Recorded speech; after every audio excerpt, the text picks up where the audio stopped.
All right, so first things first, kettlebell rolling drill. So essentially what we're going to be using this for is to help get some mobility back through the rib cage and the lower spine. It's going to help get some internal rotation back on both your legs. It'll add some decompression up to your ribs as well. Get a little bit of shoulder movement with it. Main thing we're looking for here is just to get the rotation of that lower body back again. So what we're going to do is we're going to start on our back.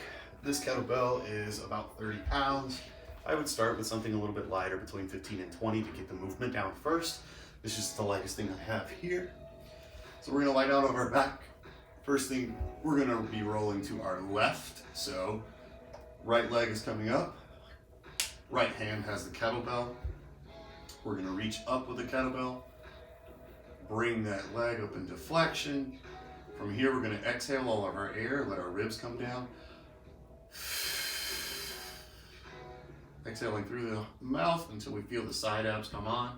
Once the side abs are on, we're going to let that right leg move on over to the left, pushing our arm up to the ceiling, externally rotating our hand until we're at full external rotation, looking up at our hand. We're going to inhale through the nose.